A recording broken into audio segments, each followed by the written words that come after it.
Welcome everyone to another UK sim review.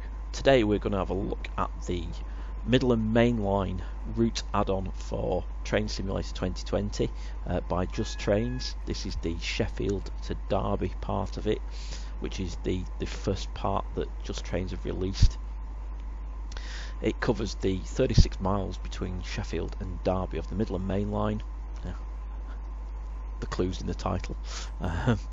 It covers the stations of Sheffield, Durham-Totley, Johnfield, Chesterfield, Belper, Duffield and Derby.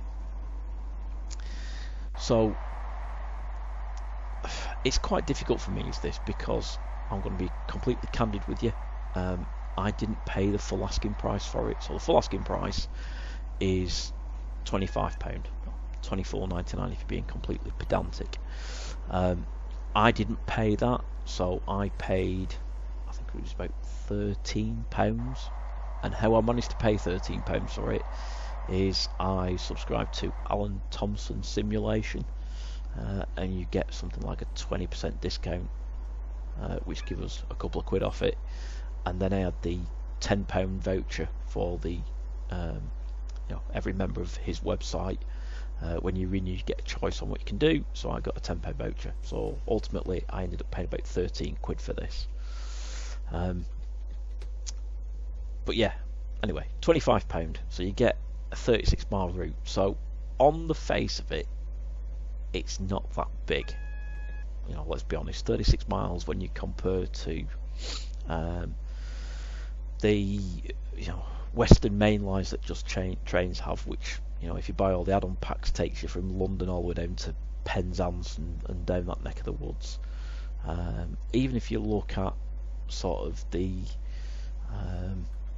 not so quite new releases by DTG of Bristol to Swansea, sort of South Wales coast route, 36 miles isn't a lot of track for £25.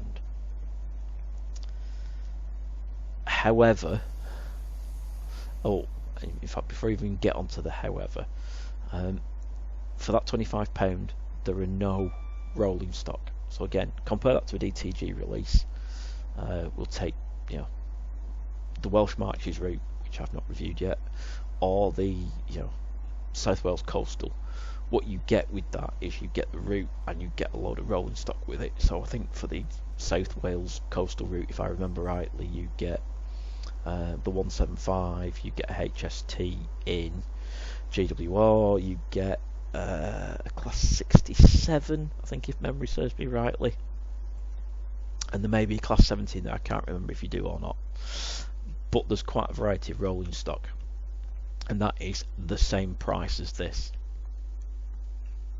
Okay, so if you're new into Train Simulator, probably not a good route to get to start with, because there's no rolling stock other than the default stock that you get with TS, which is 10 years old now and a bit naff.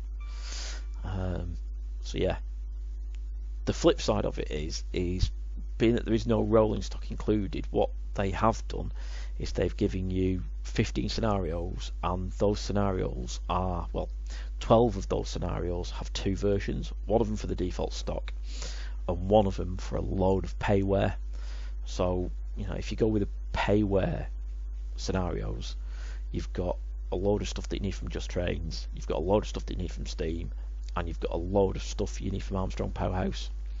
I think the good thing about the full scenarios, if you want to call it that, not using default stock, is they've not gone crazy. So if you go to Alan Thomson Sim, let's pick that website, I've mentioned it already, and you download Leeds lines, for example, there's it's an absolute pain in the backside to get all the additional stock that you need for the routes, because it's like, it's this reskin from this website, it's this reskin from this website, and this one here and this one here, and it's just a nightmare to try and get them all.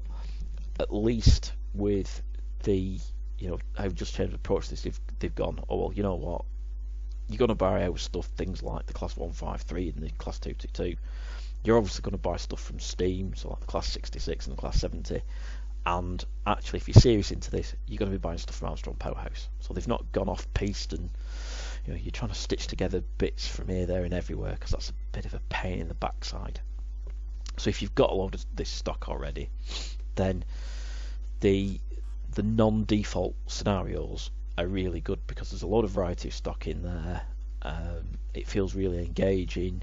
The routes are busy, even if they're not prototypical in terms of the timetable. It does give you a lot of stuff passing by in that lot, so it feels really good when you do it. You do get 15 scenarios, and 12 of them are doubled up, which again is really good.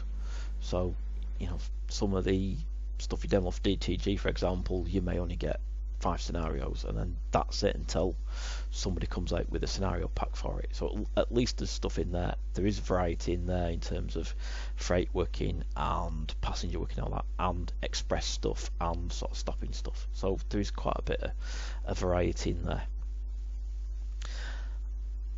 The sort of stuff that you end up doing on the route is, so while there is obviously the variety of these things that you can drive on it, it's actually just stations that are along the route.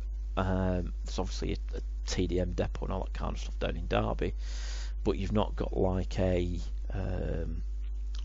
power station or some sort of quarry or something like that some of the other routes that you buy do have, or docks where you can obviously do freight working. If it's freight that you're driving on here, it typically tends to be, you arrive at a portal and then you drive to a station for a handover. So yeah, you can obviously do stuff on there, but it's not as fluid or as intensive from that perspective if you're into that kind of thing. The sort of route itself, so in the past, Just Train stuff has been sort of quantity over quality. So things like Chiltern Main Line, Western Main Lines, all that kind of stuff gives you miles and miles and miles of track. The quality of the thing that you have has not always been the best. They use a weird colour palette, sort of how the track's laid out. You end up with grass in the middle of the track split and that lot, and it just looks very sort of 10-year-old, even though some of the stuff is quite new. I think in addition to that, the quality of the routes that the community is building at the minute. So you look at Northern Lines Electric by Vulcan Productions, or things like West Coast Mainline Missing Link. The quality of those routes, considering they are free to get and built by the community, amateurs, don't mean any disrespect by that, but people who are doing this not as a paid job, the quality of that stuff is really, really good.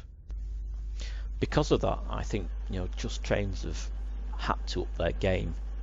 That their stuff looks quite old and dated, where like I say, stuff by amateurs now looks really good and really professional. And as does the stuff from DTG. DTG's been chucking out some really, really high quality routes in terms of the level of detail that's on them very recently. You look at the Southwestern Main Lines, Southwestern Expressways, whatever it is, the Southampton route, that looks fantastic, as does the add-on to the Portsmouth Direct, the one that takes you all the way to Waterloo. The quality of the modelling and everything looks fantastic.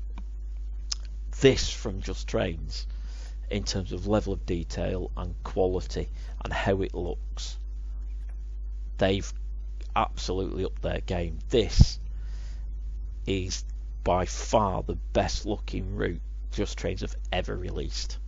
Certainly the ones that I've got, it's better than Western Main Lines, it's better than Chiltern Main Line,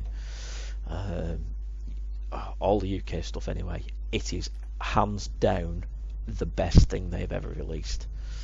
And not only is it really good in terms of quality for Just Trains, it's really good quality compared to everything else.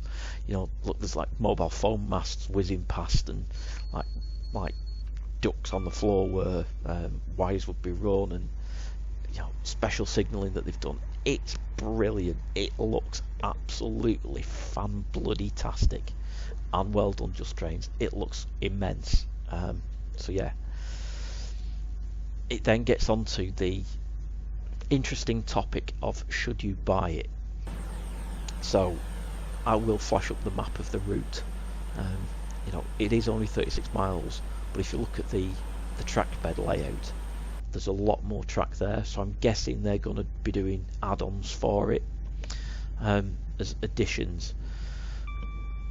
The challenge for me is at what price will those add-ons be, because 36 miles is not a lot of track for 25 quid with no additional rolling stock.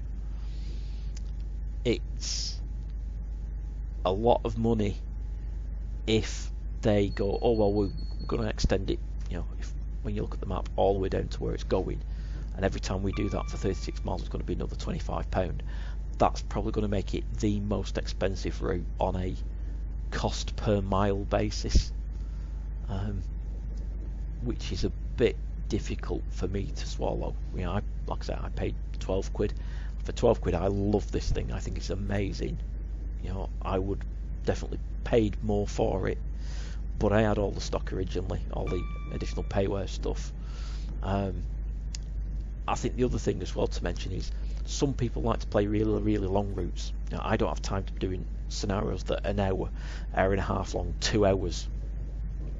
I've got a family, I've got a wife, I've got young children.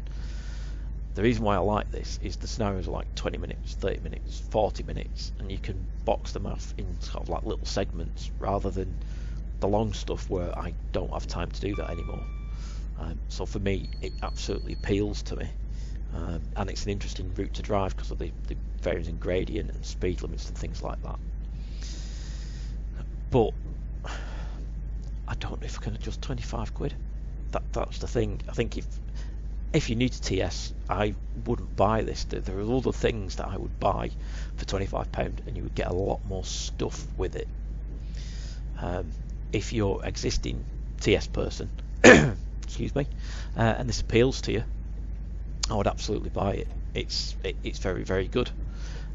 I may sort of hint to say wait until Just Trains have a sale on to take a little bit off it, because 25 quid for 36 miles and no stock is quite a lot of money compared to everything else. But the quality and the detailing once you do have it will make it very, very enjoyable. So thank you very much for watching and listening. I hope to see you very, very soon. Take care, stay safe with the coronavirus lockdown. Hope everybody's safe and well, and I'll see you in the next episode. Thank you. Bye bye.